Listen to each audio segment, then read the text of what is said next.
Surrender sounds peaceful until life actually asks you to do it. It sounds beautiful when someone says, just let go and trust God. But when you're the one standing in uncertainty, surrender doesn't feel peaceful. It feels like losing control. It feels like standing at the edge of everything you care about and being asked to open your hands. And that's why surrender is so difficult. Not because you don't believe in God. Not because you're spiritually weak. Not because you're failing. But because something inside of you truly believes control is the only thing keeping you safe. You may want to trust God, but another part of you says, if I stop holding this together, everything will fall apart. And that's the real battle. It's not faith versus doubt. It's trust versus fear. It is the soul trying to rest while the nervous system is still preparing for disaster.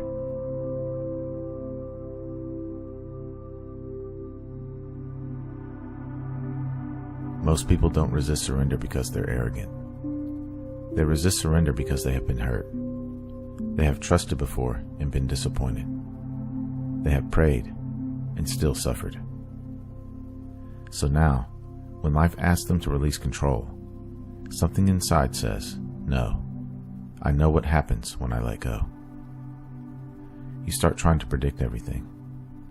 You think through every possible outcome. You rehearse conversations before they even happen. You check your phone. You look for signs. You ask yourself what God is doing. Why it is taking so long. Why things are not moving faster. Why the door is still closed. Why the answer still hasn't come. And from the outside, it may look like responsibility. But inside, it feels like panic dressed up as planning. You are not just trying to make a wise decision. You are trying to remove uncertainty. You are trying to make life safe before you trust it. You are trying to get a guarantee before you surrender. And that is where the pain begins. Because surrender does not offer the ego a guarantee. Surrender asks for trust before the full picture is visible.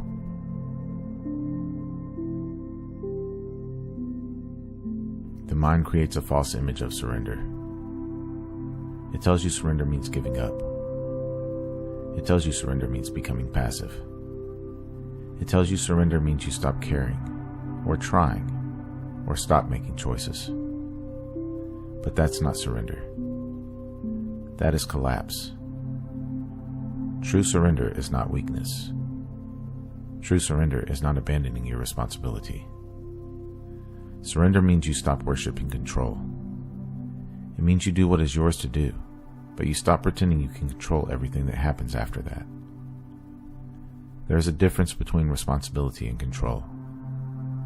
Responsibility says, I will act with wisdom. Control says, I must force life to obey my fear. Responsibility says, I will speak the truth.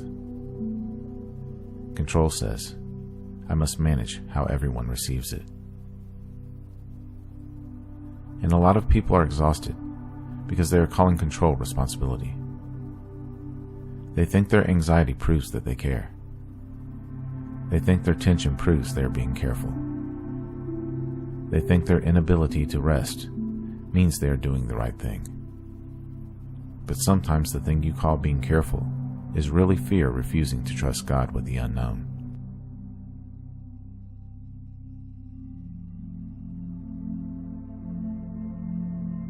The mind wants God to be predictable.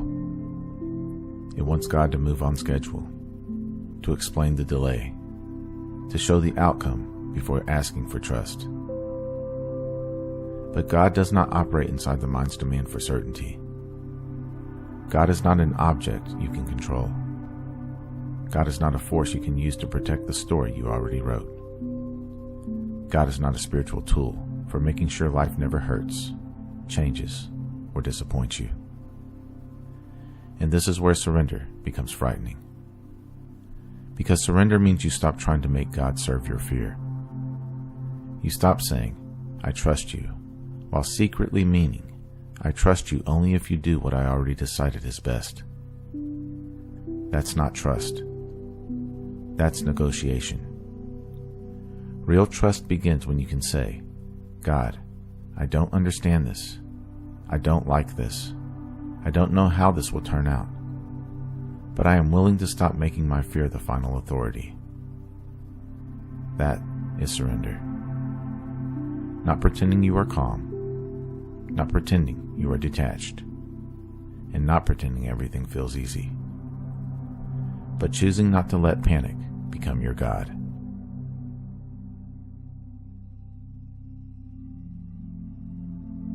Here's the uncomfortable truth. A lot of time, control does not actually protect you. It only gives you the temporary feeling that you are preventing pain. You can overthink the situation for hours and still not change the outcome. You can replay the conversation in your mind and still not know what the other person will do. You can worry about the future all night and still wake up with the same uncertainty. Control promises safety, but it usually produces exhaustion. And the deeper illusion is this.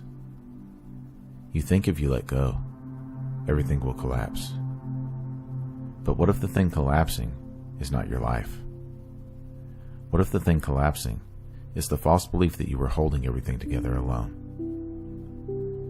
That belief is heavy. It makes you feel responsible for outcomes that were never fully yours. It makes you feel responsible for other people's choices. It makes you feel responsible for doors only God can open. And eventually, that kind of control becomes a prison. Not because you are doing something wrong, but because you are carrying something human strength was never designed to carry. Surrender does not mean you stop caring. It means you stop carrying what belongs to God.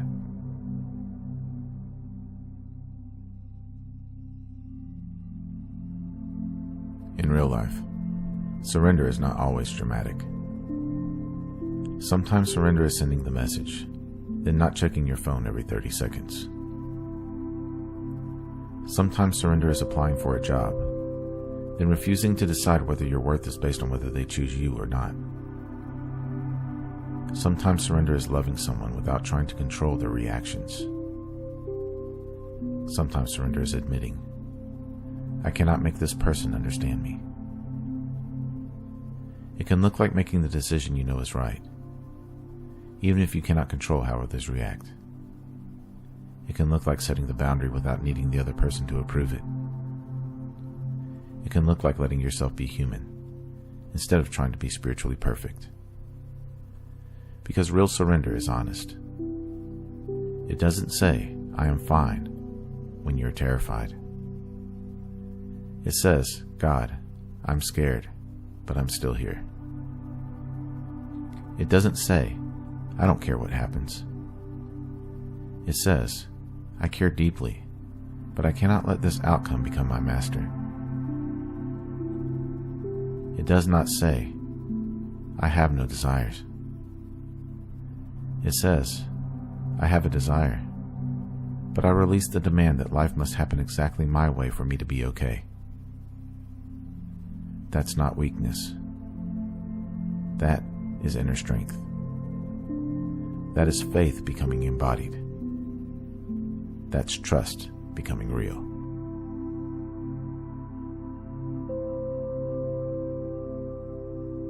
Don't shame yourself if surrender feels like losing control.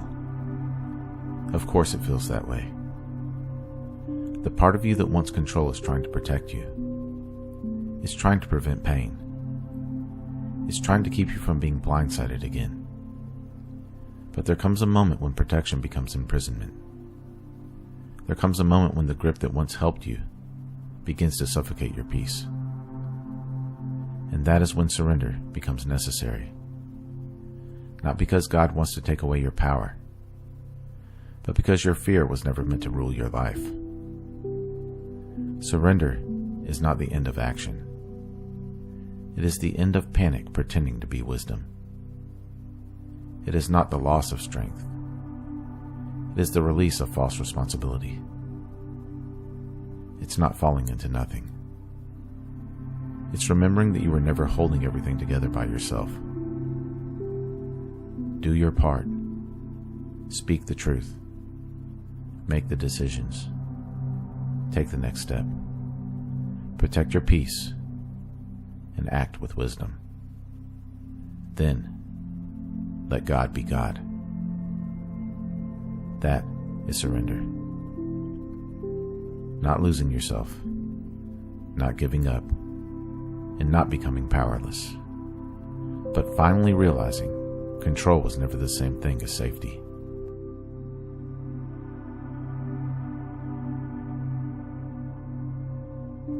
If this journey spoke to you, be sure to like, subscribe, and share this video with someone ready to experience life beyond thought. Comment below. Where in your life does surrender feel the most difficult right now? I read every comment. If you would like to support my work directly, you can do so at buymeacoffee.com/magnumopus333. Or you can explore some original merchandise at my Teespring store online. The link is in the description below.